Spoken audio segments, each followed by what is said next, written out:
Que savez-vous vraiment de la personne que vous aimez? Et si vous découvriez que tout ce que vous pensiez être vrai n'était qu'un mensonge? Pendant des années, j'ai cru que j'avais tout, une maison magnifique, un flot ininterrompu de luxe et un mari qui m'adorait. Du moins, c'est ce que je pensais. Julien était tout ce qu'une femme pouvait rêver. Beau, intelligent et plus riche que l'imagination. Nous nous sommes rencontrés lors d'un événement caritatif, et à partir de ce soir-là, ma vie est devenue un tourbillon de romance et d'extravagance. Mes amis m'enviaient et ma famille l'adorait. Mais ce que j'allais bientôt découvrir, c'est que les apparences peuvent être trompeuses. Au début, les changements subtils étaient faciles à ignorer. La protectivité de Julien semblait attendrissante, presque réconfortante. Il voulait savoir où j'étais, avec qui j'étais, ce que je faisais. Au début, cela semblait être de l'amour, une véritable inquiétude pour mon bien-être. Mais au fil du temps, cette protectivité s'est transformée en quelque chose de plus sombre. Il a commencé à m'isoler de ma famille et de mes amis, me convainquant qu'il n'était intéressé que par notre richesse, qu'il ne se souciait pas de moi comme lui. « Personne ne te comprend comme moi », disait-il, et je le croyais. Comment ne pas le croire? Il était mon mari, mon partenaire, celui qui avait promis de me chérir jusqu'à la mort. Mais plus je me distançais de ma vie d'avant, plus je réalisais à quel point j'étais réellement seule. L'amour de Julien semblait étouffant, comme une cage construite de son affection. Il contrôlait tout, ce que je portais, ce que je mangeais, comment je passais mon temps. C'était comme si je ne pouvais respirer qu'avec sa permission. Pourtant, je me suis convaincue que c'était normal, que c'était le prix à payer pour aimer quelqu'un aussi intensément. Après tout, n'était-ce pas lui qui avait toujours raison? Ce n'est que lorsque les cauchemars ont commencé que j'ai commencé à remettre en question ma réalité. Dans mes rêves, je recevais des visites de figures de mon passé et mes ancêtres. Ils me parlaient à voix basse, leur visage déformé par la douleur et la tristesse. Ils me mettaient en garde, me révélant des choses sur Julien que je n'arrivais pas à croire. Ils m'ont dit comment il m'avait manipulée, utilisant une psychologie noire pour plier ma volonté à la sienne. J'ai vu des images de ma famille, tentant désespérément de me rejoindre, mais j'étais trop loin, trop perdue dans le monde de Julien pour entendre leurs appels. Je me réveillais en sueur froide, tremblante de peur. Mais Julien était toujours là, me réconfortant, me assurant que ce n'était qu'un mauvais rêve. « Tu es en sécurité avec moi », disait-il, sa voix douce comme du velours. « Personne ne peut te faire de mal ici. » Mais au fur et à mesure que les rêves devenaient plus fréquents, plus vifs, je commençais à en douter. Mes ancêtres devenaient implacables, leurs avertissements devenant plus désespérés chaque nuit. Ils me montraient des choses terribles sur Julien, sur son passé, sur des gens qui avaient mystérieusement disparu de sa vie. Pourtant, je refusais de le croire. Comment l'homme que j'aimais pourrait-il être capable d'une telle malveillance? Puis, une nuit, les rêves ont pris une tournure plus sombre. Mes ancêtres ne se contentaient plus de me prévenir. Ils m'ont montré. Ils m'ont conduite à travers les couloirs de notre manoir vers une pièce que je n'avais jamais vue auparavant. L'air était épais de l'odeur de la décomposition et les murs étaient couverts de photos de moi, prises à chaque moment de notre vie commune. Mais ce n'étaient pas des souvenirs heureux. Ce étaient des images de contrôle, de domination. Au centre de la pièce se trouvait une boîte, et à l'intérieur, j'ai trouvé la preuve des photographies, des documents, des enregistrements tous détaillant la manipulation de Julien, son plan d'isolement pour que je n'ai plus personne vers qui me tourner. Lorsque je me suis réveillée, la terreur de ce rêve m'étreignait comme une seconde peau.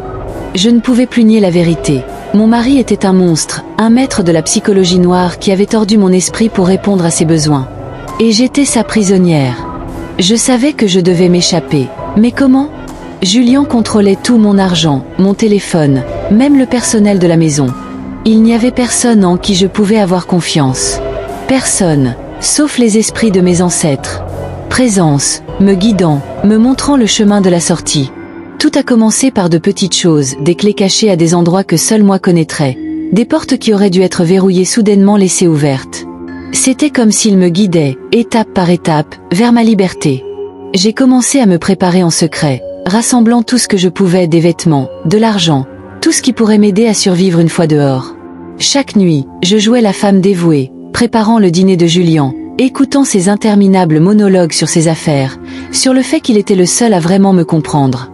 Mais à l'intérieur, je planifiais, attendant le bon moment pour frapper. Ce moment est venu plus tôt que prévu. Une nuit, après que Julien se soit endormi, je fus réveillée par une brise froide et le léger murmure de voix. Mes ancêtres étaient là, m'encourageant à partir, me disant qu'il était temps. Mon cœur battait la chamade alors que je me glissais hors du lit, prenant soin de ne pas réveiller Julian. J'entendais sa respiration régulière, celle d'un homme qui croyait avoir tout sous contrôle. Mais il se trompait profondément. Avec l'aide de mes ancêtres, je traversais la maison sombre, évitant les planches qui craquaient et les yeux vigilants des caméras de sécurité. Ils me conduisirent à un passage secret, un que je n'avais jamais connu. Il m'emmena hors de la maison et dans les bois derrière la propriété, où une voiture m'attendait. Je ne savais pas comment elle était arrivée la nuit qu'il avait laissée, mais je n'en avais que faire.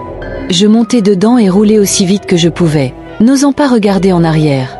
Au fur et à mesure que les kilomètres s'éloignaient entre moi et cette maison, le poids du contrôle de Julian commençait à se dissiper. J'étais libre, enfin libre. Mais les cicatrices de ce qu'il m'avait fait ne disparaîtraient jamais totalement. Même maintenant, alors que je suis dans un petit appartement loué, loin de la vie que je connaissais autrefois, je ne peux échapper aux souvenirs. Je n'arrête pas de regarder par-dessus mon épaule, attendant le jour où Julian me retrouvera. Parce que je sais qu'il le fera. Les hommes comme lui ne lâchent jamais prise facilement. Les semaines passèrent dans un tourbillon de paranoïa et de peur. J'ai changé de nom, d'apparence, essayant d'effacer chaque trace de la femme que j'étais. Mais peu importe la distance parcourue, je pouvais toujours sentir sa présence, comme une ombre se glissant sur moi, m'observant, attendant. Les cauchemars sont revenus, mais cette fois, ils n'étaient plus simplement des rêves. Je me réveillais en pleine nuit, convaincu que Julian était dans la pièce avec moi, debout au-dessus de mon lit, ses yeux froids perçant mon âme. Une nuit, j'ai entendu un coup à la porte. Il était tard, trop tard pour des visiteurs. Mon cœur s'emballa alors que je m'approchais de la porte, chaque instinct me disant de fuir, de me cacher. Mais je ne pouvais pas bouger. Je devais savoir.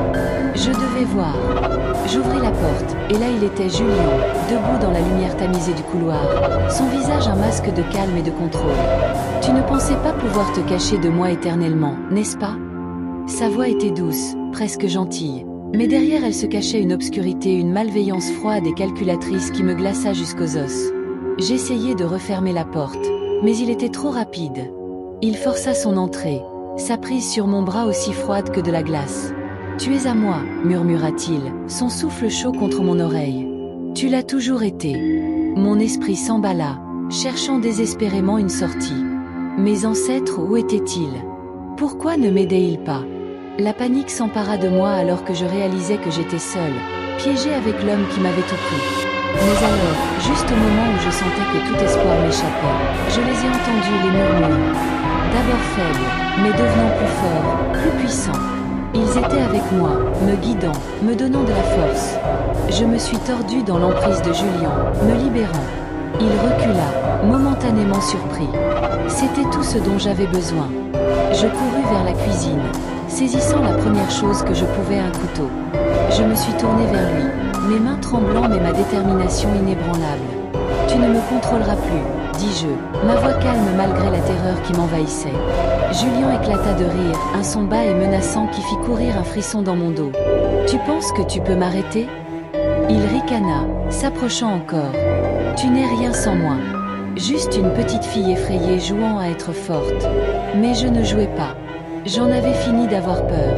Avec les esprits de mes ancêtres derrière moi, je ressentis un flot de puissance, une détermination féroce à mettre fin à tout cela une fois pour toutes. Lorsque Julian se jeta sur moi, je frappai, le couteau tranchant l'air avec une rapidité qui me surprit moi-même. Il y eut un moment de silence, un battement de cœur suspendu dans le temps. Puis, il tomba, s'effondrant au sol avec un regard de choc et d'incrédulité sur son visage. Je me tenais au-dessus de lui, haletante, le couteau toujours dans ma main. C'était fini. Julian était mort. Mais le soulagement que j'attendais ne vint jamais. Au lieu de cela, je fus consumée par un vide profond, un gouffre où la peur avait autrefois été. L'homme qui m'avait contrôlée, qui avait tordu mon esprit et m'avait isolée de tout ce que j'aimais, était mort. Mais les cicatrices qu'il m'avait laissées ne disparaîtraient jamais. Je me suis effondrée par terre, les larmes coulant sur mon visage. Les murmures de mes ancêtres m'entouraient, apaisants, réconfortants. Mais ce n'était pas suffisant. J'avais gagné, mais à quel prix? J'avais pris une vie, et même si c'était en légitime défense, je savais que je ne serais jamais la même. Au moment où les sirènes se firent entendre au loin, se rapprochant, je restais là dans l'obscurité, serrant le couteau, mon esprit bouillonnant des souvenirs de tout ce que Julian m'avait fait. J'étais libre, mais j'étais aussi brisé. Au final, j'avais survécu. Mais la survie avait un prix.